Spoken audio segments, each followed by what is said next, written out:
여러분 미칠 것 같은 고민 다들 있으시죠? 혼자 고민하지 마세요. 그 고민 우리 모두의 고민이니까요. 청춘 시련 극복 방송 시즌 2 2회를 시작하겠습니다.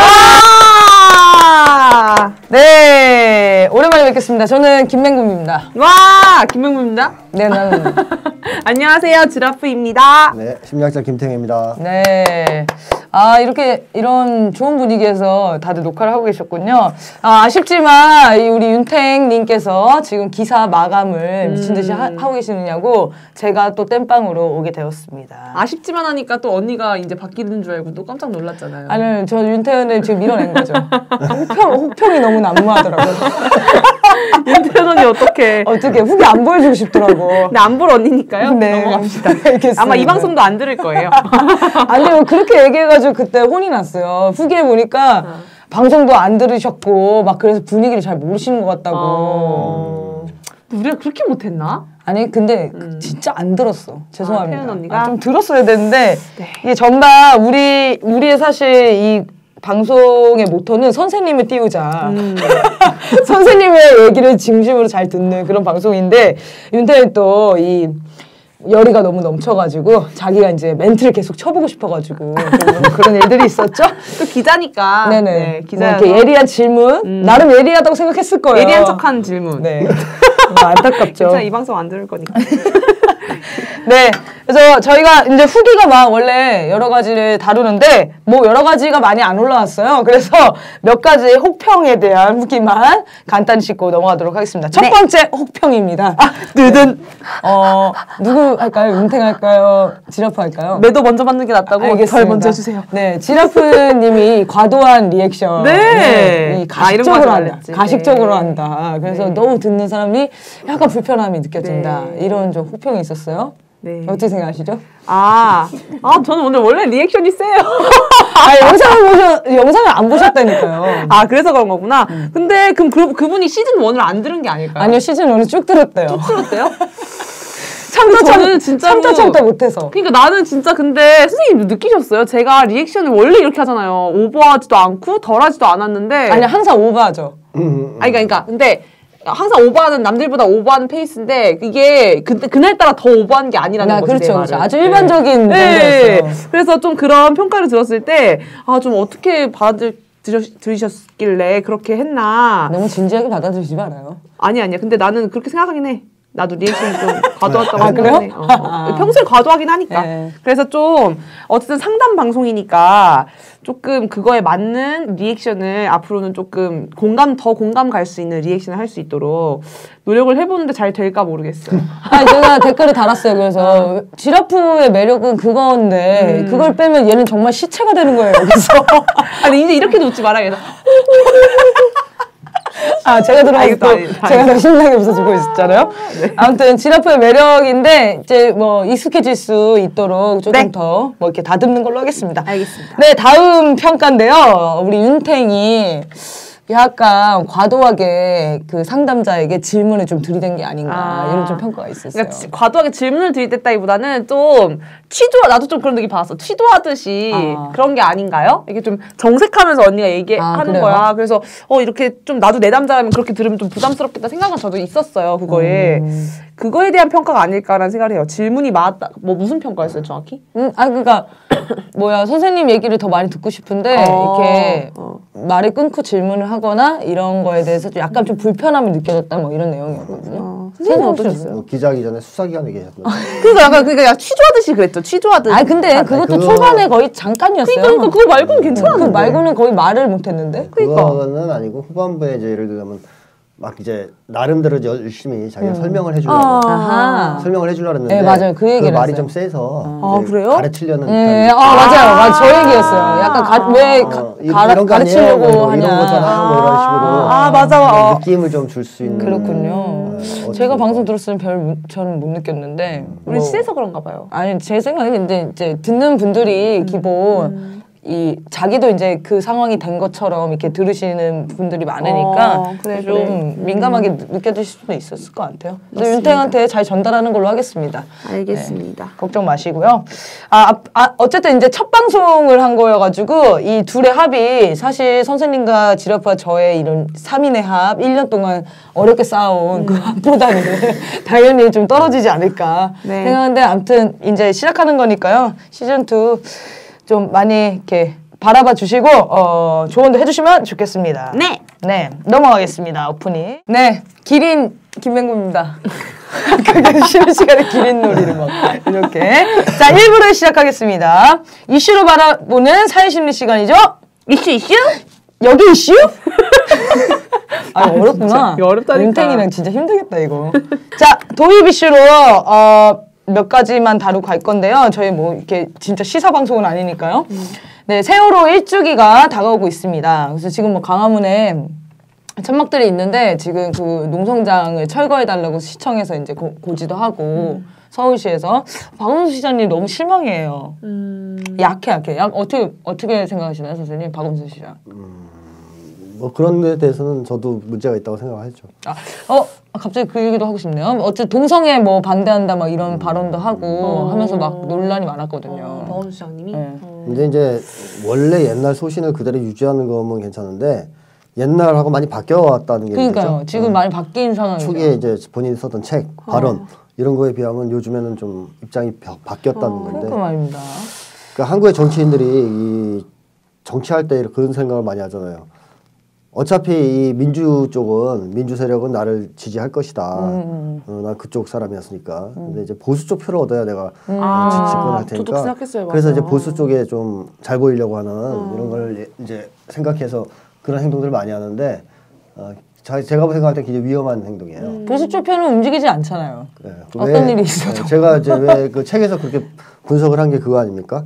한국의 보수가 이데올로기적인 보수가 아니에요. 그러니까 합리적으로 이 정책 같은 걸 판별해서 보수를 결정한 보수라기보다는 대체로 이 권력이 이제 무섭고 이 사회의 흐름 속에서 공포입니다. 어디에 붙어야 더 자기가 이익인가 하는 거를 이제 생각해서 그러니까 이제 자기의 개인적인 이기주의에 근거해서 보수가 된 사람들이 대다수기 때문에 이데올로기적으로 어떤 입장을 취한다고 이쪽으로 옮겨가지는 않는다는 거죠.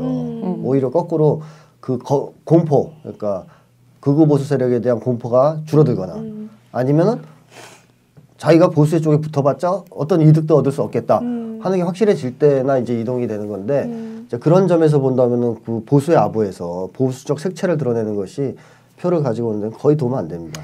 그리고 역사적으로 보더라도 그런 거에 등장이 됐죠. 예를 들자면 예전에 김대중 전 대통령이나 노무현 전 대통령 같은 경우에는 보수에 그렇게까지 아부를 안 했거든요. 굉장히 이제 대통령 선거하면서도 소신을 지킬 건 지키면서 싸웠단 말이죠. 그게 오히려 보수층의 이탈을 유발을 했어요. 예를 들자면 노무현 전 대통령 같은 경우는 굉장히 그 조선일보 같은 데에 대해서도 아주 치열하게 싸웠단 말이에요. 대통령 선거하면서. 그러니까 맞짱을 떴죠. 잘 보이려고 그런 것보다는. 그랬는데 그 당시에 굉장히 보수층 지지라고 얘기가 되던 50대 반 정도의 이탈표를 끌어냈단 말이에요. 그러니까 이제 용감하니까 상대방이 볼 때도 야, 저 정도면 극우 보수 안 무서워도 되겠다. 저 사람이면 그런 힘을 얻은 거죠. 그렇게 해서 이탈이 나왔는데 오히려 지난번 대선 같은 경우에는 이제 문재인 씨가 보수 쪽에 좀 잘 보이려고 박원순 시장 스타일로 이제 했단 말이에요. 네. 그랬는데 보수표가 이동을 하나도 안 했거든요. 네, 그래가지고 졌단 말이죠. 이런 걸 봤을 때 실제로 표를 얻을 수 있는 전략으로서는 굉장히 좀 옳지 않은. 매번 실패했는데도 매번 또 거기를 공략하는 거는 왜 그런 그겁니다. 걸까요? 그러니까 저는 그렇게 생각해요. 노무현 전 대통령 같은 스타일은 대통령이 떨어지는 한이 있어도 실력을 포기하지는 않는 사람이에요. 그러니까 내가 대통령 안 하면 안 했지 그런 짓까지 가면서 하지는 않겠다는 쪽이라면 이제 지금의 이제 대선 주자를 꿈꾸는 일부 사람들은 신념을 포기하더라도 대통령을 하고 싶다 쪽이 아닐까. 그렇기 때문에 그렇게 변질되는 모습을 보여준 거고 그게 저는 결국 그분들의 대권 행보를 결국 막을 것이라고 생각합니다. 그래서 그런 이야기가 있어요. 정치인이 정치를 하게 되면은 정치꾼이 된다. 그래가지고 네. 박원순 시장에 대해서도 정치꾼이 되지 말아달라 뭐 이런 요구가 있었는데 어쨌든 세월호 얘기하다가 갑자기 박원순 보수로 넘어갔네요. 네. 어쨌든 이제 세월호 1주기가 며칠 안 남았습니다. 오늘이 3월 24일 녹화 날인데요. 한 2주 남았죠. 그래서 아직도 올라오지 못한 그런 시신이 9분이 계시고 그리고 세월호 이제 인양 문제도 걸려 있고 아직 진실도 하나도 밝혀지지 않은 상황이어서 4월 16일 1주기 되는 날 우리 유가족분들한테 좀 힘이 될 수 있게 우리들이 다 잊지 않고 함께 하고 있다.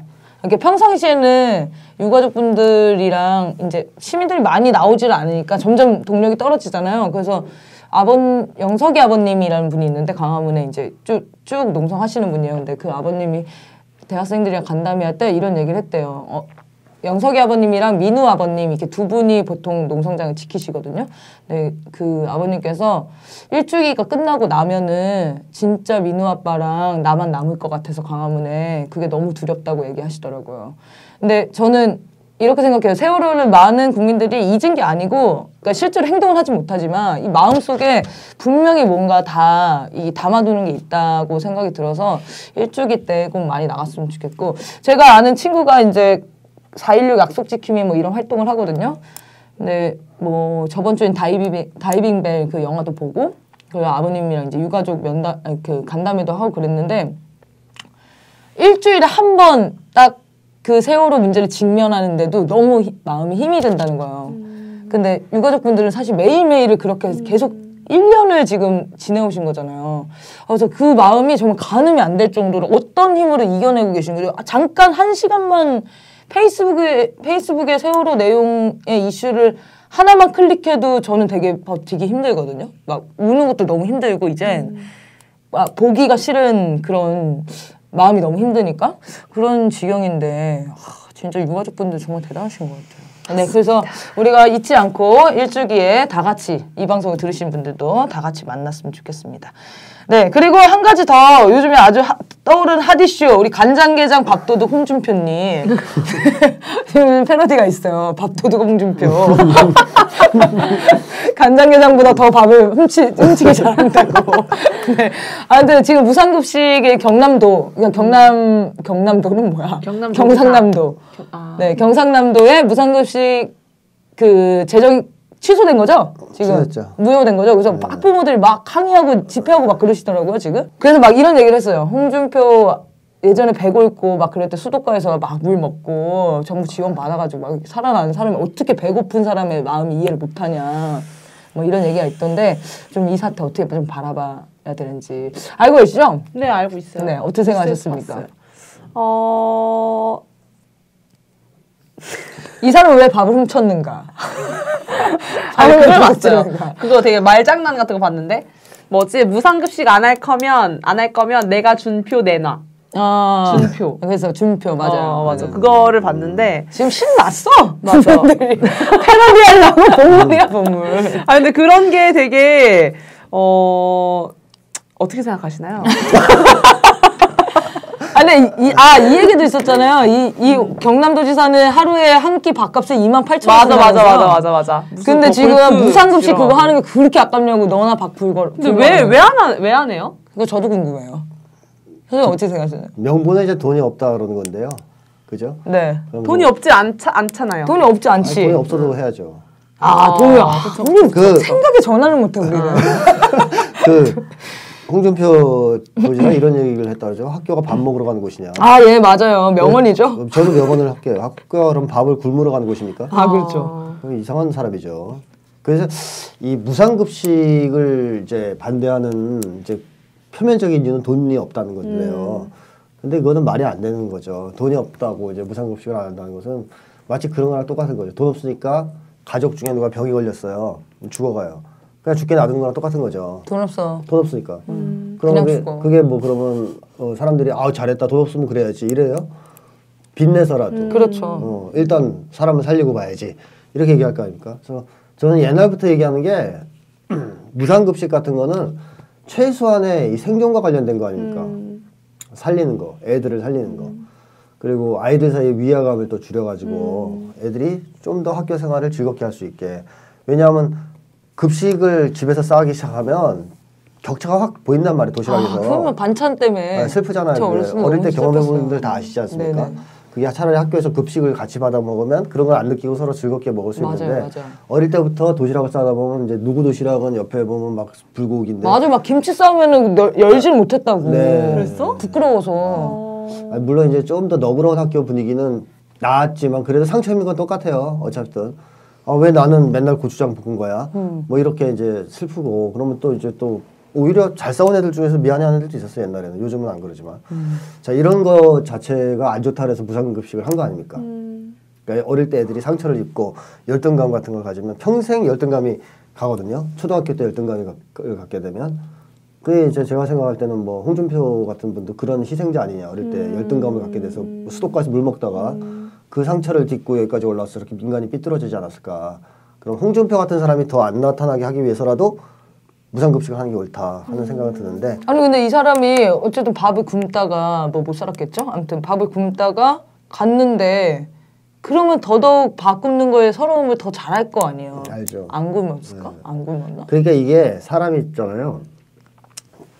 어릴 때 가난했을 때 그 가난을 부끄러워했느냐 부끄러워하지 않았냐에 따라서 굉장한 차이가 나요. 나중에. 그래서 어릴 때 가난했지만 그것을 부끄러워하지 않았다. 만약에. 그러면 자라나서 가난한 자기를 어떻게 해요? 부끄러워하지 않았다면 사랑할 수 있고 또 긍정할 수 있죠. 그러면 그런 자기랑 똑같은 가난한 사람들에 대해서 어떤 태도를 갖겠습니까? 동정, 연민, 연대감. 네, 같이 나랑 똑같은 사람이니까 사랑의 감정을 느낍니다. 근데 내가 가난한 나를 부끄러워하면 점점 그게 혐오감으로 가거든요. 그쵸, 맞아요. 자기가 싫어요. 부끄러운 자기가. 가난한 자기가 싫어요. 그래서 그런 마음을 가진 사람 나중에 커서 가난한 사람을 보면 어때요? 싫어하죠. 싫어요. 게으르고 이렇다고 생각하는 건가요?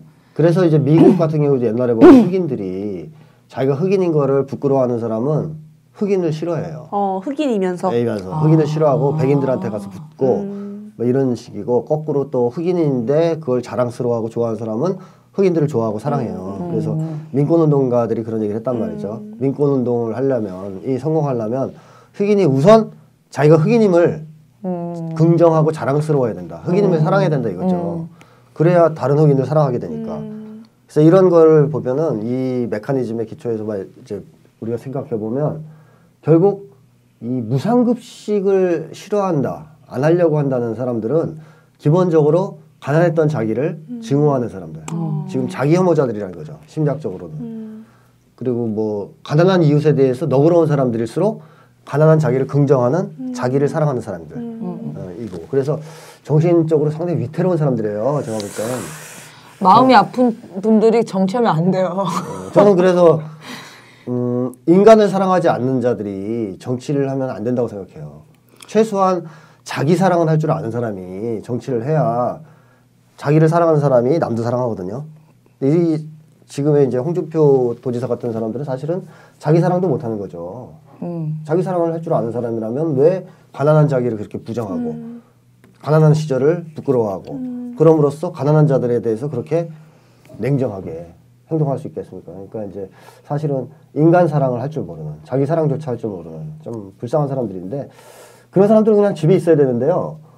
이런 사람들이 또 남들의 사랑을 받고 싶어가지고 정치는 꼬박꼬박 하려고 그래요. 명예와 애정결핍과 이런 것들이 생기는군요. 정치는 기를 쓰고 하려고 그래요. 그러니까 정치권에 이런 사람들이 득실득실하는 거예요. 많죠.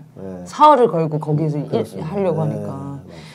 우리 그 팟캐스트 1, 2위 하는 방송에는 홍준표 이분 자주 출연하시더라고요. 아, 진짜? 꼭 모시고 싶네요. 자기 분석 좀 시키게.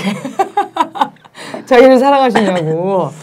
야, 진짜 전 그걸 봤어요. 뭐지? 홍준표 무상급식 말고 이제 그 무상급식을 받기 위해서 그러니까 그거 아니에요? 차별해서 주자는 거? 홍준표가 얘기하는 거는? 그렇습니까? 그냥 일괄 폐지 아니에요? 그러니까 그걸로 알고 있는데 그 무상급식을 받으려면 그러니까 밥을 공짜로 먹으려면 서류를 이만큼 제출해야 된대요. 가난함을 증명하면 그 친구들은 준다 이거요. 그거를 제출해야 돼. 그 제출 서류가 되게 많더라고요. 까다롭죠. 네, 그래서 근데 제 경상북도에 예천에 이제 저희 그 시언니가 사는데 그 언니가 이제 베트남 사람이어가지고 자식들이 이제 돈이 없어서 그 서류를 제출해야 되는데 창피하다고 제출 안 한다고 한 거예요. 그래서 외삼촌이 며느리인데 시언니가 외삼촌이 며느리한테 엄청 막 뭐라 했어요. 그게 뭐가 창피하냐면서. 근데 저도 순간 그게 뭐가 창피하지? 공짜로 밥 먹을 수 있는데 이 생각을 저도 했는데 그 사람 입장에서는 진짜 그게 엄마 자기 애가 내가 돈 없으니까 그 서류 제출하러 간다는 게 너무 창피한 사실인 거잖아요. 그래서 그게 그렇게 생각하니까 그런 얘기 하시는 분들이 많이 있어요. 그걸 증명하는 게 너무 고통스럽다고. 자기가 가난한 사실을 또 한 번 증명하고 남들 앞에 가서 그 얘기를 하는 거죠. 가서 막 구청이나 아니면 뭐 관공서에 가서 나 가난하거든요. 막 이거를 한간에서 서류로 뭐 더 제출하거나 막 증명하려고 그러면 그 과정에서 너무 비참해지죠. 맞아요. 네. 자존심 같은 게 다 깎이고. 그 막 진짜 그러니까 눈치껏 선생님들 다 눈치껏 하시겠지만 약간 눈치 없는 선생님들은 대놓고 이름 부르고 너 서류 내라 막 이렇게 하면은 소름. 정말 학교 다니기가 싫다는 거예요. 그래서 이 무상급식 한참 이슈됐을 때 그런 인터뷰들이 많이 올라왔었어요. 학생 인터뷰들이. 네. 근데 제가 이제 아는 친구도 그 뭐라고 하죠? 세자생계비. 뭐 그런 거 받는 친구가 있는데 그 친구도 이제 서류를 띄러 동사무소를 갔는데 이제 얘기를 해야 되는 거예요. 그러니까 와서 앉아 있는데 어떤 공익이 와가지고 뭐 띄러 왔냐고 물어보잖아요. 그런데 내가 알아서 띄고 싶은데 그래가지고 말 안 하고 있었는데 못 띄러 가셨냐고 막 계속 물어보니까 조용히 뭐라고 얘기를 했대요. 이제 얘기를 했는데 못 알아들어가지고 아니 이분이 저거 뭐 띄우시러 왔다고 했는데 어떻게 되는 거죠? 하면서 동네 방네 소리 지렸다는 거야. 근데 이 친구 진짜 성격도 좋고 엄청 마음도 건강하다고 보여지는 친구예요. 근데도 그 말에 너무 부끄럽고 그러니까 자기 가난에 대해서 정말 창피하다고 생각해 본 적이 없는 친구거든요. 근데 거기 동사무소에서 이제 그런 일을 겪고 나니까 너무 부끄럽다고 진짜 말하기가 싫다는 거예요. 근데 얘는 이제 그래도 나이가 있는 애인데 어린 친구들은 학교에서 친구들이 그 득실거리는 데서 근데 우리 밥도둑 씨는 옛날에 자기를 혐오했네. 돌아가서 치료하고 진짜 짜증나. 그 시절에 자기를 긍정하고 사랑하고 너 좀 사랑해. 자기도 좀 그렇게 사랑해. 돼야 이 무상급식에 찬성하는 사람이 되겠죠. 우리 준표 아저씨 제발 이제 자기 자신을 사랑할 수 있는 당신을 충분하다나 아니면 나에게 어린이집을 누구에게나 저 택배로 등기를 보내주고 싶어요. 그러니까 집을 보내드릴까 봐요. 이제 좀 읽으라고. 네. 아무튼 이 무상급식이 뭐 이제 경상남도는 폐지가 됐지만 뭐 성남시장 이재명 시장이 굉장히 지금 좋은 시장으로 막 업되고 있는데 그분이 이제 독서를 날렸더라고요. 그래서 돈이 없어서 못한다는 거는 사기다 뭐 이런 식으로 하시면서 자기는 다 하겠다 뭐 이렇게 선언도 하셨다는데 이게 좀 퍼지지 않았으면 하는 마음이 있고 이 경상남도 그 도민 여러분 잘 이제 싸워서 우리 홍준표한테 준표 다시 되돌려 받아야 되지 않겠습니까? 네. 알겠습니다. 밥도둑 씨 얘기는 여기까지 하도록 하겠습니다. 네. 오늘 핵심으로 다뤄볼 주제는요. 사드와 AIIB 가입건에 대해서 같이 이게 요즘에는 이게 다 동시에 이렇게 이슈가 됐더라고요. 네. 그래서 요거에 대해서 좀 이야기를 나눠볼 건데요. 지난 방송 때 우리 진아프가 너무 공부를 안 해가지고 자꾸 얘기를 넘긴다라는 또 평이 있었어요. 아니 감독들을 어떻게 해야 공부를 하는 건데요? 감독제 뭐 법조항을 다 외워야 돼요? 아니 난 내 생각을 내 얘기를 잘 못해. 이게 내 단점이에요. 아니 이게 매력이에요. 왜냐면 이 친구 없으면 매력까지는 아니야. 매력까지는 아니고 내 단점이야. 필요해서. 내 단점이 이게 내 인정할게. 제가 단점까지야? 내 단점이야. 왜냐면 제가 어디 집회를 이거 봐봐 지금도 그래. 집회를 나가거나 해도 제 생각을 말로 표현하는 데서 좀 어려워요. 약간 좀 그래서 진행하는 것도 그렇고 그냥 머릿속에 바로 드는 걸 얘기하는 건 좋은데 이게 선생님들이나 뭐 언니 태은 언니나 맹건이처럼 본인 생각을 이렇게 딱 정리해서 얘기하기를 조금 어려워한단 말이에요. 그래서 간통죄도 할 말은 있는데 이걸 어떻게 정리를 잘 못하겠는 거예요. 그래서 오늘은 나름 좀 공부를 나름 해왔어요. 장난 아닙니다. 지금 시험인데요. 지금 장난 아니에요. 캐치되려고 했는데 오늘은 또 어떨지 모르겠지만 아무튼 제 단점은 이거라는 거를 좀 네, 오늘 방송 기대해 주십시오. 사드를 얼마나 지라프가 이해했는가. 저희 근데 어쨌든 시사 막 이렇게 시사를 우리 군사 방송은 아니잖아요. 네. 군사 방송은 아니라서 이렇게 뭐라고 해야 되지? 과학적으로 뭐 증명을 하거나 이러진 않을 거고요. 간단히 사드가 뭔지 이렇게 짚고 넘어가도록 하겠습니다. 네. 일단 사드가 뭔지에 대해서 공부하신 만큼 한번 설명해 주세요. 언니 날 영어로 한번 읽어보겠습니다. 사드? 네, 사드. 네, 터미널 High Altitude Area Defense 미사. 예. 미사일이요. 네, 미사일이에요 이게? 네, 미사일. 세상에. 미사일인데요. 미사일 영어 이게 이제 잠시만요. 예. 사드가 이제 MD 미국과 일본의 그런 중국과 북한을 침공하기 위한 미사일 방어 체계를 미국과 일본이 같이 하는데 그걸 MD라고 합니다. 네. 그 MD가 세 개가 있는데 사드와 그다음에 사드. 네 그리고 잠시만요. 길이가 몇 센치? 네. 이 사드는요, 길이가 6.17m고, 둘레, 이거 별로 안 좋아하잖아. 이거 좀 중요한 게 아니니까. 네. 네, 사드와 PAC-3와 SM-3, SM-5 아니고요. SM-3 이 세 가지가 MD 체계로 가고 있다고, MD 체계로 이렇게 구축하고 있는데요. 네, MD 세 종류가 있는 거죠? 그쵸. 네. 네. 정리 잘 해주시네요. 네. 네, 지상 배치 이동형이에요, 이게. 네. 그쵸. 아, 저 너무 굴욕적이야. 아니요, 잘하고 있어요. 아니야. 잘하고 있어요. 이걸 만드는 회사가 어디라고요? 네, 로키드 마틴사요. 네, 대단하네요. 네, 그래서 간단히 읽어드리도록 하겠습니다. 네, 사드는 뭐냐면 미국의 군사기지를 공격하는 적의 중거리 미사일을 격추시킬 목적으로 제작된 공중방어 시스템입니다. 네. 네, 그 밑에는 안 읽겠고요. 사드는 지상 배치 이동형으로 패트리어트 미사일보다 상층권에서 중단거리 탄도 미사일을 요격할 수 있고 네. 속도와 정확성도 높다. 패트리어트도 요격 미사일이지만 저고도 요격력, 그러니까 고도가 낮은 거를 요격한다는 거죠. 네, 그리고 목표 미사일을 바로 타격하지 않고 적군을 자체 폭발로 요격 효과를 거둔다는 점에서 사드랑 좀 다르고요. 사드는 이제 몇 미터는 무슨 미터가 있던데? 제가 이거 설명해 드릴게요. 이거 알아요. 고고 상층권. 네. 북한에서 일본을 공격 대상으로 하려고 이제 오키나와의 주일 그게 미군 기지가 있는데 그걸 공격하려고 로동 미사일을 만들었대요. 네네. 근데 이 로동 미사일이 오키나와가 아니라 잘못해서 이 방향을 45도가 아니라 70도나 더 높게 하게 되면은 이렇게 날아가는 부산이나 거죠, 네, 이렇게. 부산이나 대구를 할 수 있대요. 네, 그쵸, 그쵸. 그래서 그걸 막기 위해서 미국이 우리나라 평택에 사드가 필요하다. 아, 그래서 이 그런가. 사드가 있어야 된다고 한다고 미국이 주장을 하고 있습니다. 네, 진짜요? 근데 이거 봤어요. 근데 일반 군사 전문가 아니에요? 아니 진짜라면 너무 황당해서. 네, 진짜 그래요. 그 영상에서 그 나왔어요. 영상을 봤어요, 그런 제가. 주장이 있다. 주장이에요. 네네네. 근데 일반 군사 전문가들도 그거는 진짜 이론과 가설로만 있는 거고 실전으로는 성공해본 적도 없고. 성공해본 적도 없는 거여서 아니라고 얘기를 하고 우리나라 군과 북한 군에서도 이거는 그렇게는 사용할 수 없는 거라고 천명한 바도 있대요. 네, 그렇게 하고 있는데 미국은 지금 그렇게 이런 걸 주장으로 해서 평택에 이게 필요하다라고 아하. 주장을 하고 있는 바입니다. 네, 여기까지 사드 설명이었고요. 네. 그래서 이 사드 배치가 논란이 많았었는데 이 마크 리포트 피격 사건 이후에 급물살을 타고 네, 더 지금 해야 한반도에 된다. 배치를 하겠다고 얘기가 나오고 있는 거죠. 좀 긍정적인 이 부분들이. 그리고 미국에서도 계속 꾸준히 압력을 넣고 있고요. 그래서 일단은 AIIB 네. 선생님 그냥 아이브로 하자고 해가지고 아이브로 하겠습니다. 네. 아이브는 조금 나중에 얘기하고요. 네. 사드 먼저 얘기를 좀 나눠보도록 하겠습니다. 일단 그래서 저희가 이 사드가 그래서 뭐 과학적이냐 얘기는 좀 나눠볼 수 있겠지만 우리 전문이 아니니까요. 네, 그 자세히는 나눠보지 않을 거고요. 간단히는 얘기 좀 나눠보도록 하겠습니다.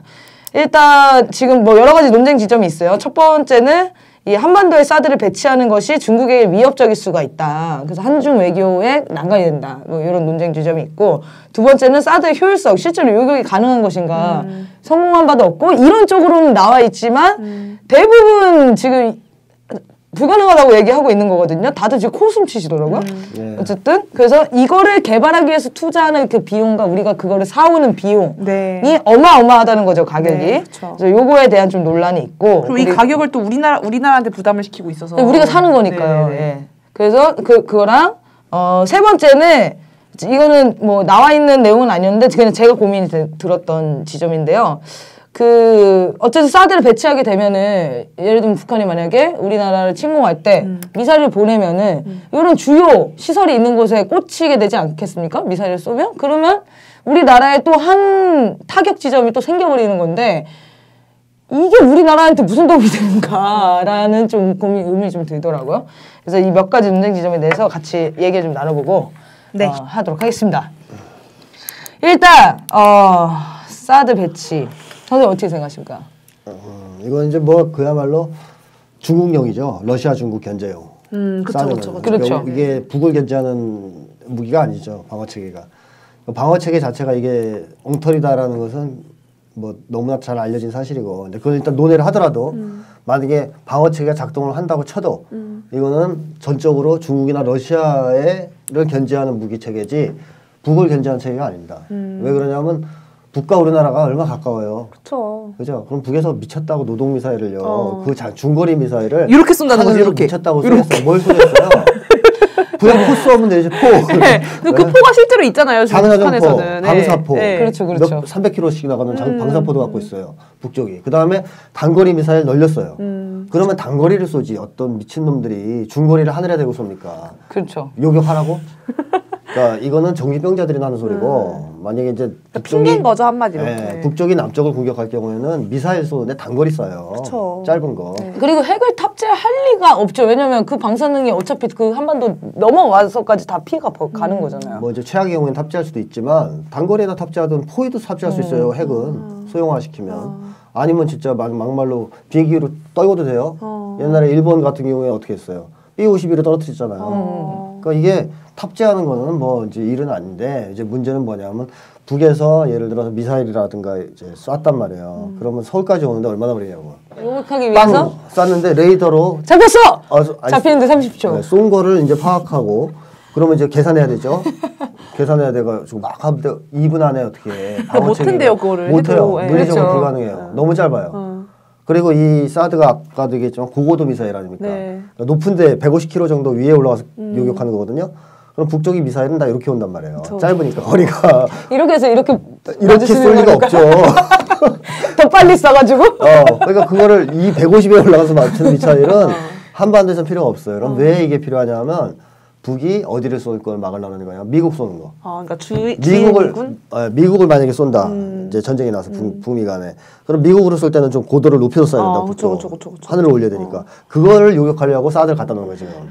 그러니까 미국이 자기네 나라에 요격이 올까봐 그게 두려워서 우리나라를 이용해서 여기를 배치를 하려고 하는 거죠. 그렇죠. 팔고. 그다음에 또 하나는 중국과 러시아 미사일도 요격하려고.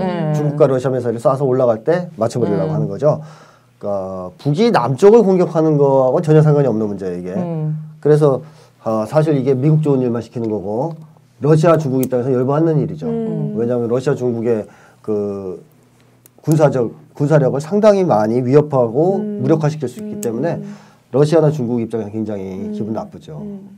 우리나라에 전혀 도움이 안 되는데 우리가 우리 돈을 주고 지금 우리 돈 없어서 무상급식도 못 하고 있는데 이제 이유가 나왔잖아요. 왜 무상급식을 못 하는지. 그러니까 이 돈을 담배세를 왜 올렸는지 알겠네.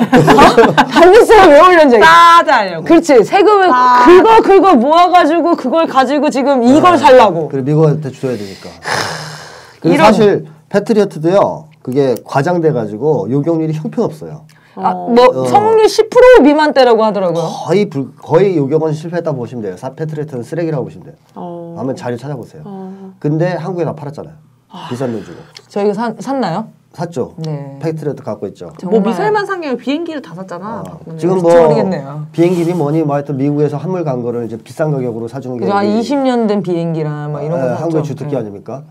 그래가지고 저번에도 차세대 전투기 선정 사업에서 미국 업체, 유럽 업체들이 이렇게 들어왔는데 유럽 업체들이 학을 띄고 나가버렸잖아요. 왜요? 안 사주니까? 공정 경쟁이 안 돼요. 일단 미국 거를 사주겠다고 찍어놓고 유럽한테 너무 불리하게 이거를 입찰을 시켜버리니까 유럽에서 이제 정체를 안 거예요. 얘들은 형식만 이게 공개 입찰이지, 미국 거 그냥 사주는 거로 돼 있었구나. 미리 우리는 들러리였네.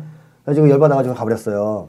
아니 제가 이거 방송을 들었는데 이거 관련된 방송을 들었는데 지금 우리 사는 거 결정이 안 됐잖아요. 네. 결정이 안 됐는데 이미 어디죠? 괌인가 어디에 포장해가지고 그 보낼 준비를 다 해놨대요. 결제만 떨어지면 끝이래요 이제. 네. 그래가지고 그래서 아마 사게 될 거예요. 진짜 살려나 봐. 아니 그 사게 되겠죠. 그러니까 이제 미국에서 사든 폐품은 다 우리나라가 사야 돼요. 그러니까 그거에다가 막대한 돈을 쏟아붓는데 자 이게 우리가 논리적으로 생각을 해보자고요. 이게 이런 거를 이 바보같이 사주는 이유는 뭐예요?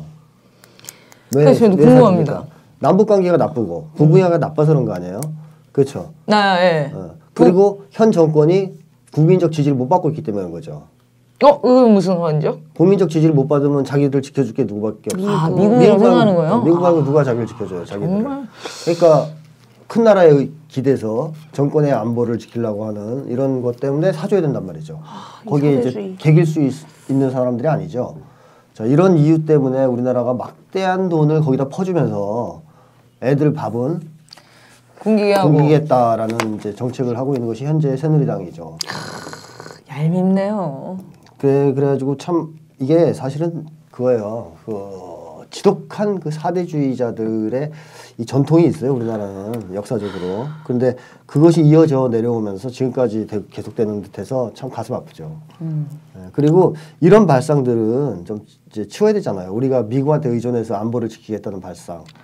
사실 노무현 전 대통령이나 김대중 전 대통령처럼 미국을 막 압박을 해야 되거든요. 북이랑 빨리 화해해라. 북미 수교를 해라. 압박을 막 가해서 육자회담도 하게 하고 막 이래야 되는데 이 정권은 그게 아니고 미국이 북이랑 싸우려고 그러면 막 뒤에서 좋다고 박수치면서 더 싸워 이러는 애들이란 말이에요. 그래야 종북 공세도 할 수 있고 색깔론도 쓸 수 있으니까. 이용해 먹을 수도 있고. 네, 그런 입장에서 지금 사실 해법은 북미 간의 문제 그 관계를 회복하도록 나서는 일인데 같은 동족을 도와서 중간에서 근데 이게 이제 그런 역할을 안 하고 오히려 전쟁을 붙이려고 하는 그 와중에 미국 무기를 사주고 미국 좋고 한국은 이제 봉으로 되는 거죠. 진짜 식민지네요. 그래서 이제 그런 얘기를 들어도 싸다는 얘기가 나오는 거고요. 한국 사람들의 큰 착각이 뭐냐면 북이랑 전쟁할 생각을 한다는 거죠. 감히. 맞아요. 네, 이게 정말 위험한 생각이에요. 저는 우리나라 사람들이 좀 무딘 게 북이 핵 무장 국가라는 사실에 대해서 굉장히 무뎌요. 오늘 토론회에서 김무성 대표인가요? 그 새누리당의 김무성 대표가 북은 핵보유국으로 봐야 되지 않느냐 이런 발언에서 지금 막 난리 났더라고요. 왜 난리나요? 미국도 인정한 거 아니에요? 인정했는데 네. 또 공식적으로는 인정 안 한다 이거죠.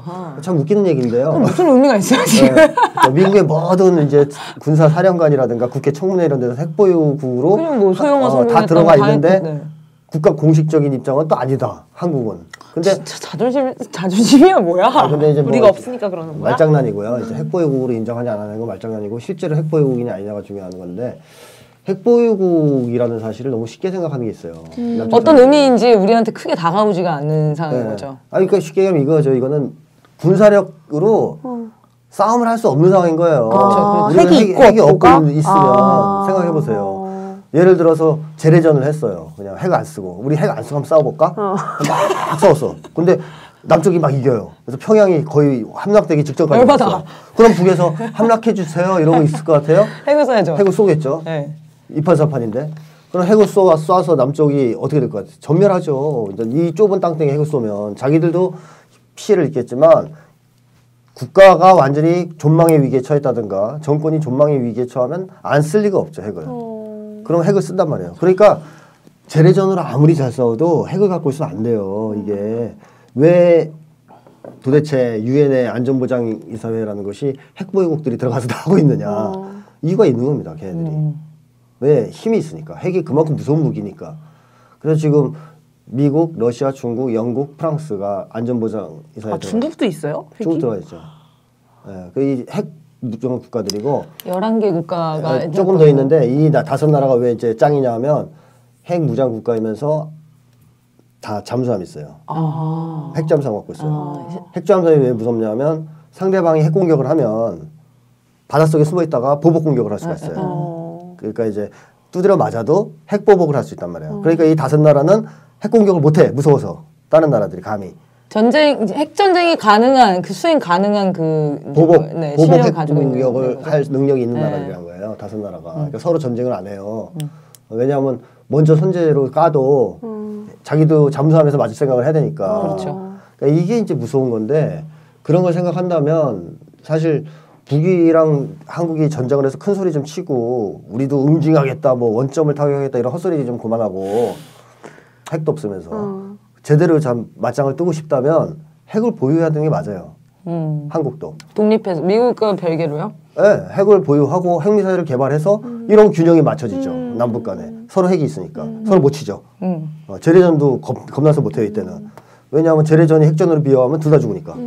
자, 이런 과정에서 보면 이제 그 새누리당 내부에서 일부 정몽준 의원 같은 사람들이 핵을 보유하자는 얘기를 했단 말이에요. 맞아요. 상식적으로 맞는 얘기예요. 그게 맞아. 그렇게 해야 겨우 균형을 이루는 거예요. 근데 문제는 뭐냐? 그러려면 이제 반미 투쟁을 해야 돼. 그렇죠. 미국이 허락할 리가 없죠. 미국이 허락할 리가 없죠. 그래서 이게 참 딜레마인 거죠. 한국 같은 경우에는 원칙적으로 말하자면 진짜 북이랑 한번 맞짱을 뜨고선 큰 소리도 치고 살으려면 그러니까 미국한테 개개해야 된다는 사실. 그러니까 미국 말을 안 들어야 된다는 거. 이게 또 문제죠. 근데 미국이 허락을 안 하죠. 진짜 딜레마네요. 근데 어쨌든 이제 새누리당에서도 이런 핵보유를 해야 된다 이런 얘기가 나오는 정도면 네. 정신을 차리고 있는 거 아닌가요? 그렇다는 게 아니고 조금만 생각이 있는 사람 아는 거예요. 그러니까 원래 생각이 진짜 전혀 없었잖아요. 근데 진짜 그 말이 되게 정치적으로 센 발언인데 그걸 했다는 거는 국민들이 너무 싸들 반대해서 그런 건가? 그래서 겁을 주려고 그러는 건데. 두 개다가. 그러니까 이제 김무성 대표의 아까 나 기사를 잠깐 보니까 그 얘기예요. 북에 핵이 있으니까 올 때 막아야 되잖아요. 사드로 이런 얘기인데. 아니 이걸로 핵을 막을 수 있어요? 사드로? 못 막죠. 근데 뭔 중심 같은 소리야. 중심 같은 소리 하는 거야. 이게 가능하다는 전제를 이거 하면 핵 막을 수 있는 줄 알고 깜짝 놀라네 순간. 막말로 핵미사일이 왔는데 요격했으면 어디서 터져요? 우리나라에서 터지지. 짠! 방사능 빵! 그리고 요새 핵미사일은 다 다탄두 미사일이에요. 단탄두가 없어요. 다탄두라는 것은 오다가 이렇게 갈라진단 말이에요. 쫙. 그러면 그걸 어떻게 가서 타격하냐고요. 그리고 예를 들어서 미사일 하나만 쏩니까? 공격할 때 여러 개 쏘죠? 그죠. 동시에 막 30개를 쐈어요. 그럼 맞췄어. 30개 다 맞춰야 돼. 20개 맞췄어. 와, 신난다. 20개 맞췄다. 10개 막 떨어지는 거야. 핵은 하나만 떨어져도 다 죽는 거예요. 그러니까 이 핵을 가진 나라하고 전쟁하려고 하면 안 되거든요. 그럼 어떻게 사이좋게 지내야 되는데 사이좋게는 또 안 지내지. 그러니까 참 미련한 왜 그래, 거죠. 진짜. 왜 그래? 자, 그러면 이런 얘기를 할 것 같아요. 우리 군대 나온 일반 군인들, 예비역들은 분명히 이런 얘기를 할 겁니다. 북이 어쨌든 우리를 핵위협을 하는데 미국 핵 보유를 하면 좋은 거지만 우리는 그런 기술력이 없다. 그래서 미국한테 그거를 도움을 받아야 되거나 아니면 미국의 지원을 받아야 되는 게 우리의 지금 국군 실력이다라고 얘기하면 뭐라고 얘기해 주면 될까요? 기술력이 없어서 못 만드는 거 아니에요, 핵을. 핵은 조금만 노력하면 다 만들어요. 북한도 만들었잖아. 북한은 엄청 연구했잖아, 혼자. NPT 체제가 왜 있냐면 핵 만들기가 쉬워서 그런 거예요. 핵 만들기가 NPT가 뭐죠? 몰라요. 이거. 네, 이거 설명. NPT가 이제 핵 확산 방지. 그럴 거라고 생각은 했어요. 그럴 거라고 생각은 했어요. 그래요? 진짜로 그런 조약일 거라고 생각했어요. 조약인데, 자 어쨌든 이게 왜 있냐면 핵 만들기가 쉽기 때문에 있는 겁니다. 만약에 이게 없으면 다 개발할 수가 있어요. 금방. 그래서 묶어두는 거예요. 그럴 수 있겠네요. 조사하면서. 사실 핵무기를 만드는 기술이 어려운 건 아닙니다. 이제 공개도 돼 있고 상당 부분은. 그래서 어느 나라든지 의지만 가지면 조금만 한번 만들 수 있어요. 우리나라도 거의 단계까지 갔었잖아요. 사실 옛날에 박정희 전 대통령이 핵무장을 하려고 시도하다가 암살됐다는 얘기도 파다한데요. 설로. 실제로 꽃이 피었습니다. 실제로 핵을 가지고 싶어 했다는 건 분명한 것 같아요. 핵무기를 보유하려고 했던 그런 근거도 좀 많이 나오는 것 같아요, 요즘에. 자, 어쨌든 그러면 미국이 가만히 안 있죠. 이제 그만큼 핵을 보유하는 게 기술적인 문제가 아니고 결국 의지의 문제고 결국 자주성이 있느냐 없느냐, 독립성이 있느냐 없느냐의 문제가 일단 큰 거고요. 그 다음에 또 하나는 그런 게 있더라고요. 그때 우리 아들하고 밥 먹는데 이 녀석이 친구가 그런 얘기를 해요. 친구가 우리 힘이 없으니까 미국한테 기대는 게 맞다. 저희 아빠가 그런 얘기. 정말 많은 분들이 싸워도 안 된다. 뭐 이제 어쩌고저쩌고 막 그 얘기를 해요. 그래서 막 그 얘기를 하길래 아빠는 어떻게 생각하냐는 거야. 이제 그래서 내가 그랬죠. 야, 너 지금 힘이 없어가지고 아빠한테 이제 기대기 시작했다. 그럼 너 독립할 수 있겠니 나중에? 그랬더니 아니 평생 아빠 등쳐먹고 살겠지 이러더라고. 근데 등쳐먹고 사는 게 중요한 게 아니고 빌부터 사는 게 중요한 거예요. 평생. 그러니까 한번 그렇게 비굴하게 자기의 운명이나 자기의 미래를 강대국이나 힘센 사람한테 의존하기 시작하면 영원히 노예가 돼요. 자, 예를 들어 생각해보죠. 옛날에 임진왜란이 있었을 때 우리나라 지배층은 어땠습니까? 선조를 비롯한 이 지배층은 도망다니기만 했죠. 도망다니면서 누구 기다렸어요? 명나라. 천병 기다렸죠. 천병, 명나라. 맞죠. 그 천병이라고 했어요. 또 하늘 천자를 써서 명나라 군대를. 그래서 명나라 군대가 오면 다 해결해 줄 것처럼 생각해서 명나라 군대만 기다렸죠. 근데 이순신 장군은 어때요? 배가 준비했어요. 알아서. 그리고선 싸웠죠. 12척. 심지어는 나중에 모함에 걸려서 배가 다 깨지고 13척인가 2척 남았을 때도 나가서 싸워서 이겼어요. 자, 이순신 장군은 뭐예요? 지금식으로 따지면 미친놈이에요. 이게 무기도 없이 그렇죠. 그 맞짱을 뜨고 그래요. 자기 힘을 믿고 감히 그러니까요. 천병을 안 기다리고. 근데 이순신 장군의 일기나 이런 거 보세요. 천병 오는 거 싫어하거든요. 명나라 군대 오는 거 싫어해요. 외세 기다리는 거 싫어합니다. 그리고 그 당시 의병장들은 외세 기다렸어요? 다 우리나라 백성을 믿고 싸웠어요. 제가 우려하는 건 이런 거죠. 이순신 장군 같은 사람이 국방장관이 되고 대통령이 되면 배가 13척 있던 것이 300척이 돼요. 몇 년 지나면. 처음엔 좀 국력이 약해도. 그렇지만 사대주의자들이 그 대통령이 되거나 국방장관이 되면 300척 있던 배가 나중에 13척밖에 안 남아요. 왜? 얘들은 항상 명나라를 기다리니까 자기 힘은 못 키운다는 거죠. 그래서 남한테 의존하면 결과는 뻔한 거예요. 노예가 되는 거죠. 자기는 아주 힘이 없는. 그 길을 지금 가고 있는 거고 걸어왔지 않습니까? 그래서 이제는 좀 벗어나려고 사실 노무현 전 대통령이 자주국방을 얘기한 거거든요. 사실 이렇게 따지면 참 노무현 전 대통령이 참 시도하려고 했던 게 좋은 게 많아요. 자주국방을 시도하고 전자권도 받아오려고 했단 말이에요. 그랬는데 또 이명박 정권에서부터 다 실패한 거야. 안 받을래요. 전자권 그냥 갖고 계세요.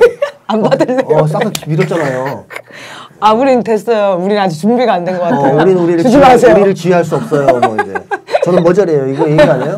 맞아요. 그러니까 그냥 갖고 계세요. 뭐 이러기도 하고 뭐 그 다음에 뭐 이런 거 계속 사고 그러면 나중에 한국은 어떻게 돼요? 점점 진짜 보병, 총알바지. 총알바지밖에 안 되는 거고 완전히 낙후된 군대로 남고 자기 힘을 못 믿는 군대가 돼요.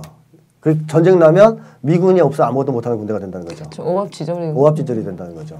이거 싸도 살 돈이랑 여지껏 무기 산 돈만 우리 국방에 투자했어도 핵 개발을 했을 것 같아.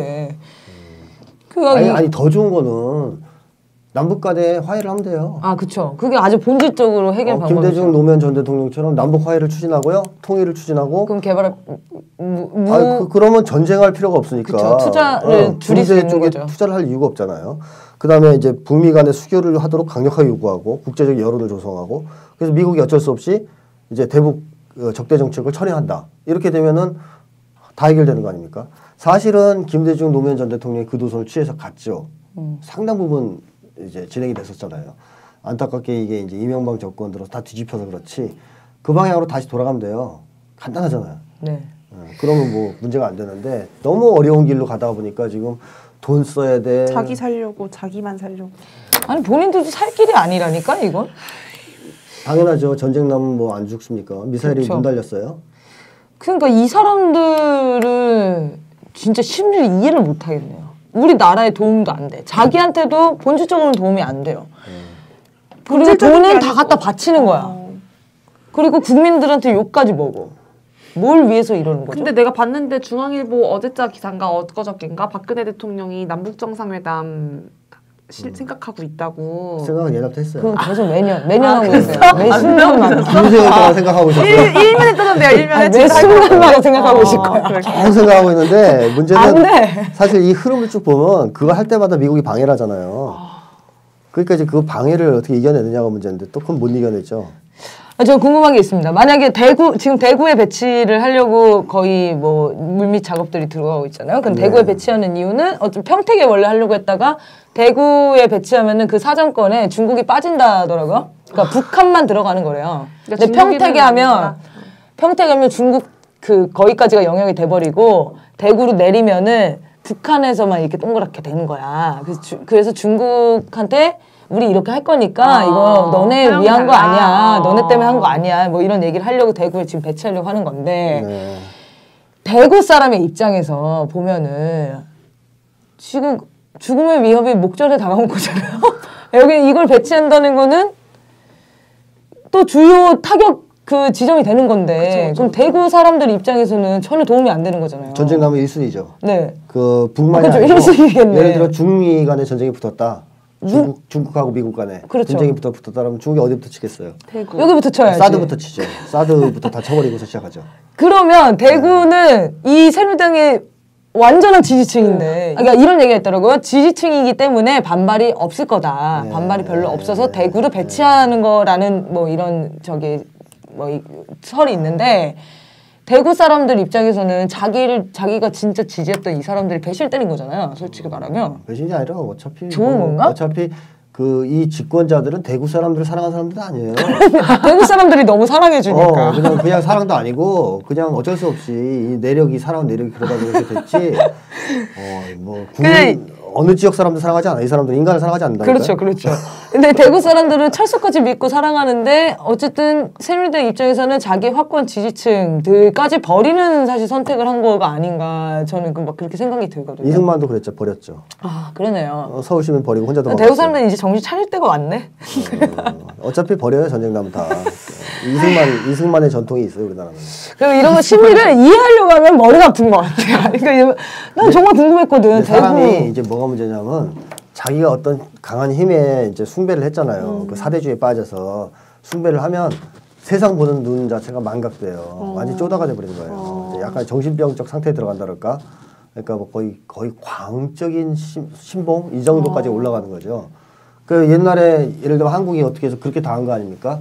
사실 명나라는 완전히 이제 내리막길에 들어서고 청나라가 부흥하는데 계속 청나라 우습게 본 거 아니에요. 짱게 이러면서 짱게가 아니라 오랑캐 이러면서 그러다 청나라한테 당해서 인조가 그 굴욕적인 가서 절하는 그런 이제 우리 그 수치를 경험해야 됐지 않습니까? 이게 외교를 무지하게 못하는 건데 왜 이렇게 못하냐 하면 사대주의에 사람이 깊이 빠져서 계속 강한 힘에 숭배를 하고 살다 보면 거의 이거는 신앙이 돼요.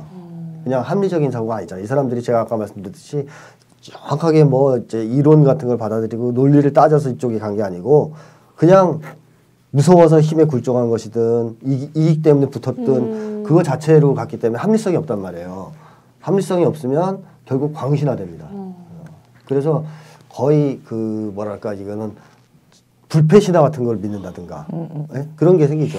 그러니까 예를 들면 우리나라도 1945년에 40년대 들어서서 변절자가 제일 많이 나왔어요. 일제시대 때 그 소위 독립운동도 하고 나름 지조를 지키던 사람들이 40년대 들어오니까 다 변절했어요. 왜? 일본이 세계를 제패할 거고 일본을 꺾을 대상이 없다. 천하무적이다. 이런 거에 취해 있었던 거죠. 근데 이제 모르는 거죠. 김구 선생이라든가 여운형 선생만 해도 독립될 거라고 믿었지 않습니까? 조만간. 그래서 막 그 준비를 했어요. 건준도 만들고 그랬는데 얘들은 철석같이 일본이 이긴다고 믿어요. 이미 일본은 내리막길 걷고 있는데 슬슬 보이는데도. 그러다가 미국한테 깨지니까 멘붕 오는 거 아니에요? 어떻게 일본이 질 수가 있지? 똑같은 거. 지금 이제 한국 지배층의 이 신화가 똑같은 게 미국 불패 신화. 미국은 영원 무궁하고 영원히 지지 않는 제국이다. 그러니까 세계 초강대국으로 영원히 남아있을 것이다. 그래서 미국은 절대 전쟁에서 안 진다. 이런 믿음을 갖고 있단 말이에요. 그러니까 얘들은 약간 취해 있는 거죠. 그런 이제 주술 같은데 취해가지고 사드가 있고 뭐 해서 하면 자기들이 위험하고 죽을 것이다라는 걸 생각 못하고 미국이 지켜주면 무조건 우리는 다 된다라고 하는 마치 그 신앙 같은 걸 갖고 있다고 보면 좋을 것 같습니다. 신앙이에요. 역시 신앙이라 이렇게 마크 리포트 대사님 일어나세요. 야, 네. 그럼 이어서 우리 에이브 AIIB에 대한 이 미국 신앙은 깨질 것인가 말 것인가에 대한 좀 그런 내용일 것 같아요. AIB 다 무슨 내용인지 아실 거예요. 네, 중국이 주도하는 이제 금융 뭐라고 하죠? 아시아 인프라 투자은행. 네네. 아시라가 아니고요. 아시아 인프라 투자은행. 중국이 주도하는 아시아 이 국가가 참가하는 은행을 만든다는 건데 그래서 지금 이거에 35개국의 창립 회원국이 지금 됐고 거의 미국 제외하고 모든 나라가 들어왔다고 보면 된다고 하더라고요. 메이저 국가들은 거의 일본하고 미국 빼고. 그렇죠. 영국, 호주 다 들어갔다고 하더라고요. 근데 영국, 호주도 아시아인가요? 아니죠. 아닌데도 이렇게 들어올 수 있는 거죠. 그냥 이름은 일단 아시아인데. 아시아에 투자하는 거를 목적으로 하지만 투자를 하는 나라들은 돈 있는 나라들이니까 외국도 하는 거죠. 거기서 이익을 얻으면 되니까 투자하고. 그래서 아무튼 이게 지금 우리나라도 참가할 건지 말 건지 뭐 이런 얘기가 있어요. 그래서 무슨 한중 외교 뭐 이렇게 거기 사이에서 박근혜가 지금 줄다리기를 하고 있다느니 무슨 막 외교를 되게 잘한다느니 막 이런 얘기들이 지금 막 뉴스에서 나오는데 이거에 대한 얘기를 좀 해봤으면 좋겠습니다. 어쨌든 미국은 반대하고 있죠. 못 들어가게 하고 있는 상황이고 사드 배치를 하면서 우리나라 입장은 사드 배치도 받고 여기도 들어가겠다. 외교를 너무 잘해요. 그래도 이거 이 얘기를 또 막 이렇게 아무튼 앞뒤로 우리가 먹히고 있다 뭐 이런 이야기를 샌드위치 네. 외교. 우리나라 맨날 그런 시세니까. 동래부 외교라고도 하죠. 여기 맞아서 여기 맞고 저기서 호구 여기서 삥 뜯기고. 네, 아무튼 이제 요게 이제 만들어진다는 의미는 어떤 의미일까요? 미국의 문제 끝났다는 얘기죠. 미국의 세계 지배력이 거의 달러. 막장에 이제 도달했다. 그러니까 미국이 세계를 지배했던 것은 두 가지 아닙니까? 군사력과 경제력. 네. 근데 이제 둘 다 지금 안 되거든요. 둘 다 이제 파탄이 났어요. 쉽게 얘기하면. 그래서 군사력이 파탄 났다는 것은 이제 언제부터 나왔냐면 베트남 전쟁에서 지면서부터. 아 진짜요? 네, 꽤 네. 됐잖아요. 그거는 한 네? 몇십 년 전 된 거 아니에요? 60년대, 그러니까. 70년대죠. 60, 70년대면 뭐 어쨌든 그때 시작됐어요. 이제 미국이 박살난 게. 그래서 이제 미국이 베트남 전쟁에서 지면서 재래전을 무서워하기 시작하고 재래전을 안 하죠. 그다음부터 잘 안 하려고 그래요. 그래서 막 그냥 돈이 많이 들고. 아니 돈이 아니라 졌으니까 그 트라우마 때문에. 졌으니까. 네. 지상전 하는 걸 좀 싫어해요. 그래서 미사일 막 이런 미사일 거. 쏘고 비행기를 때리고 이런 걸 좋아하죠. 근데 불가피하게 이제 이라크라든가 아프가니스탄 전쟁을 벌였는데 쉽게 하면 이제 똥 됐죠. 네, 거기 지금 아무것도 성과가 없어요. 돈만 들어가고 엉망진창이죠. 사람만 죽고 지금 피곤하고 아무것도 남는 게 없어요. 그렇다고 친미국가가 쓴 것도 아니에요. 그렇잖아요. 아프가니스탄 지금 탈레반이 지금 다시 네. 잡죠. 이라크는 친이란 정권이 들어섰어요. 그래요? 네. 그래가지고 이제 후세인 그쪽 원래 후세인이 미국이 키운 사람이었는데 후세인 쪽 계열이 IS 만들어가지고 미국 치잖아요. 그러니까 이제 골치 아픈 거예요 지금 막 그걸 해서. 그러고 또 하나의 문제는 NPT 체제를 유지할 수 없게 됐다는 거죠. 북이 이제 미국한테 공개적으로 맞짱을 까면서 핵을 보유하는데 성공했기 때문에 이제 그럼 응징을 해야 되잖아요. 원래 형님의 그 권위가 어디서 나옵니까? 그 세계 초강대국의 권위는 힘에서 나와요. 그럼 가서 때려줘야 되거든요. 나쁜 짓 하는 애들을. 근데 그때 못 때린 거야. 이게 치명적이죠. 못 때린. 그래서 사람들이 와 미국은 바보 됐다. 너도 나도 만들자. 그래서 이제 군사력이 일단 지금 미국이 군사력으로 제압을 못하는 상황이 왔고 일단은. 근데 또 한 가지는 왜 또 미국이 군사력이 이렇게 약해졌냐면 돈이 없어요. 네. 너무 많은 침략 전쟁도 벌리고 많은 돈을 또 쓰고 그리고 이제 막 지금 국가 채무가 엄청나지 않습니까 미국이 이제 파산하기 일보 직전이라는 얘기까지 나올 정도로 돈이 없습니다. 달러를 무진장하게 찍어댔거든요 옛날에는. 네. 근데 이 달러를 찍어대도 다른 나라들이 그 달러를 갖다가 매입을 해준다든가 기축통화로서 인정을 다 해줬어요. 왜냐하면 석유를 달러로만 살 수 있게 한 거죠 미국이.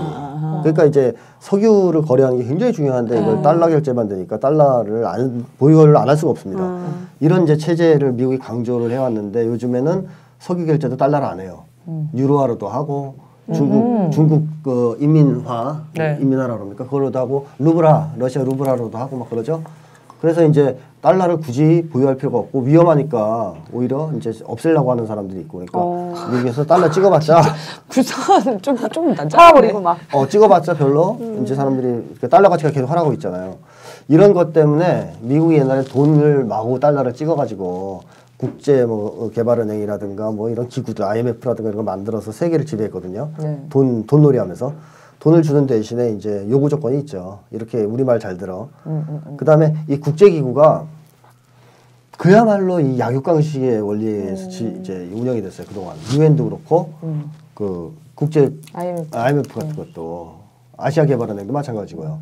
왜 그러냐면 유엔 같은 경우에도 안보리 상임이사국 5나라가 반대하면 총회 전체 국가들이 다 찬성하는 것도 안 돼요. 굉장히 비민주적이지 않아요? 네, 그러니까요. 그러니까 이 5놈이 무조건 대장인 거예요. 게다가 그게 왜 5명이 이제 대장이 됐냐면 핵 갖고 있다는 거.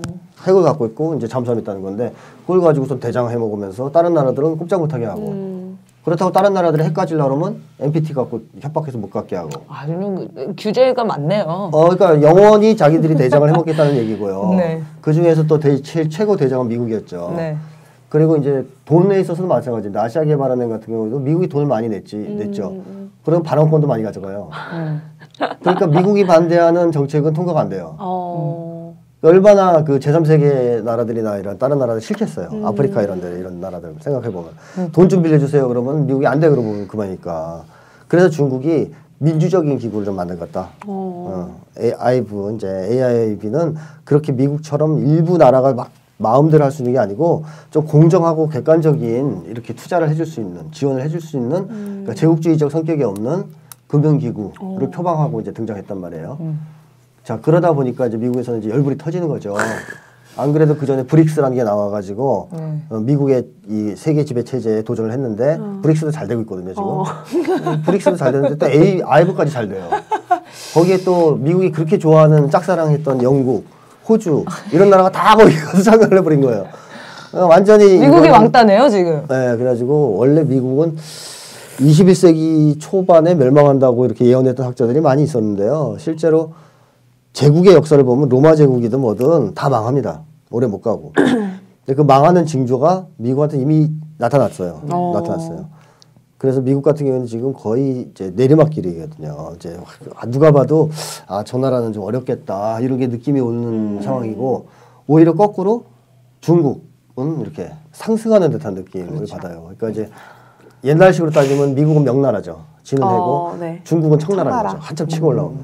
이게 지금은 미국이 이제 그래도 썩어도 준치라고 많이 썩었지만 이제 준치니까 아직은 명나라로서 큰 소리 빵빵 치고 있는 거지만 사실은 이 크로스가 언제 돼서 상황이 바뀔지 몰라요.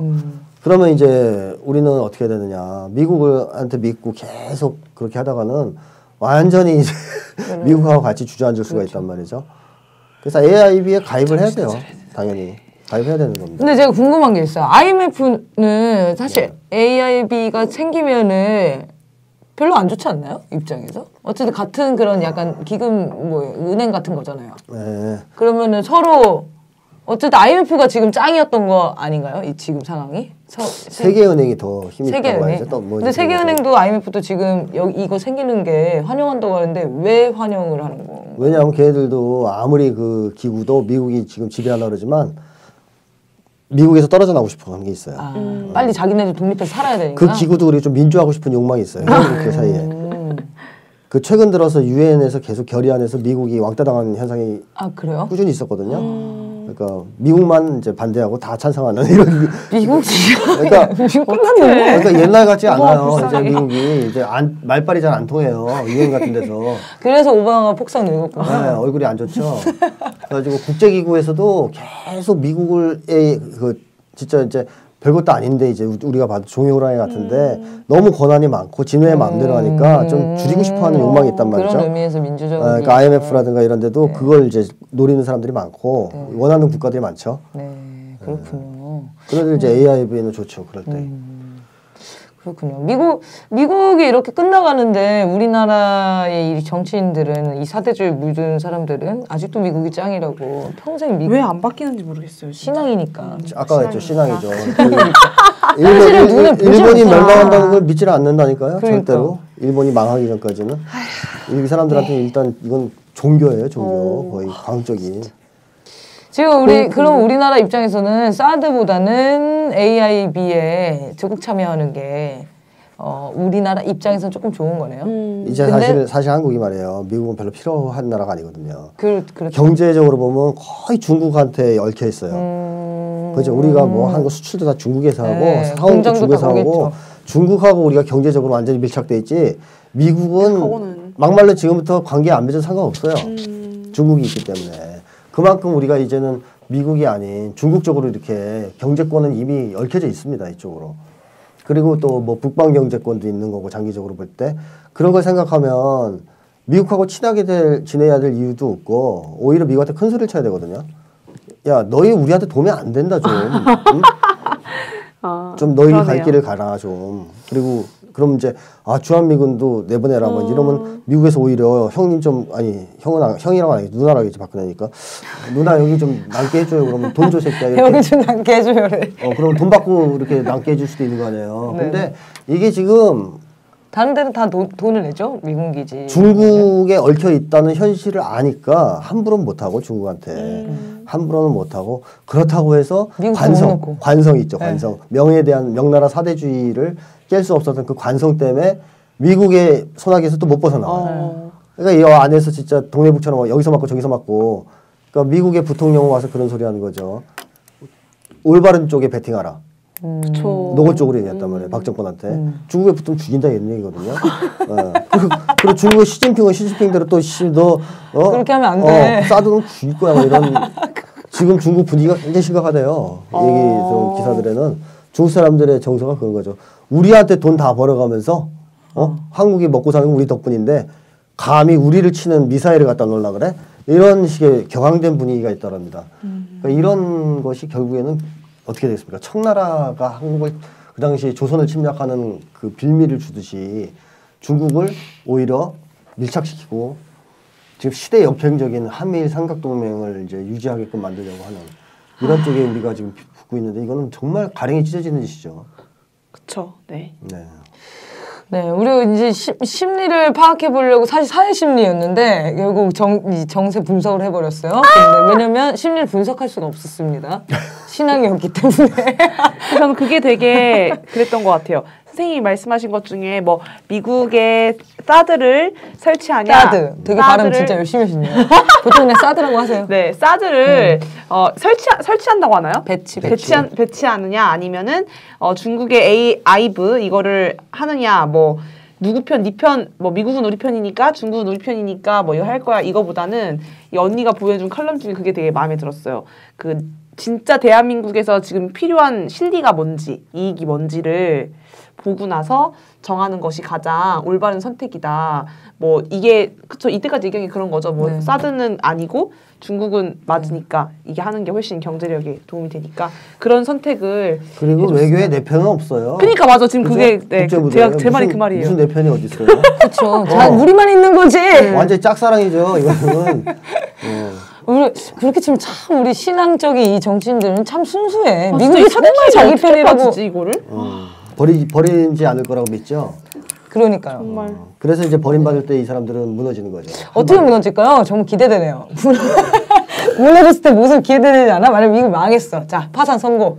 일단 정신병원은 크게 확장해야 될 것 같고요. 사회생활 아니야 내 생각에 바로 중국으로 넘어갈 것 같아. 아, 그렇지, 맞아요. 그리고 때 대다수는 만약에 중국이 부상하면 친중파가 되겠죠. 그러니까 바로 네, 다시 맞아요. 대다수가. 그렇게 됩니다. 바로 아니 만약에 미국이 망하면은 뭐 북한이 짱이 될 거 아니에요. 어차피 북미 간에 지금 가장 싸움이 가장 예민한 시점인데 만약 미국이 망했어. 북한이 이기지 못하고.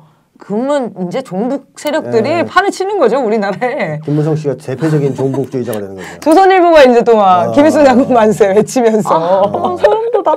그러니까 그런 사람들 있잖아요. 그 약삭 빠르게 대세를 봐가면서 누가 이 시대 지배자냐에 가서 달라붙는 사람들 있죠. 그게 한국의 극우보수 세력이라고 보시면 정확해요. 맞아. 정확해요. 기대되네요. 어떻게 변하실지. 네, 기대되고. 정신 차려! 네. 이 친구야. 어쨌든 근데 우리가 이게 중국과 미국의 사이에서 외교로 어떻게 되냐 뭐 이런 얘기로 뭐 마무리를 짓는 것보다는 어쨌든 우리나라의 이득에 맞게끔 이 외세와의 거리를 두고 하려면은 이 남북 간의 관계 개선이 되게 중요한 문제겠다. 이런 게 좀 생각이 듭니다. 어쨌든 북미 관계가 해소가 되면은 주한미군도 우리나라에서 나갈 거고 미국한테 빌붙을 이 거리가 없어지는 거잖아요. 사실 지금 그것 때문에 지금 미국을 못 넣고 있는 게 가장 크니까. 맞아.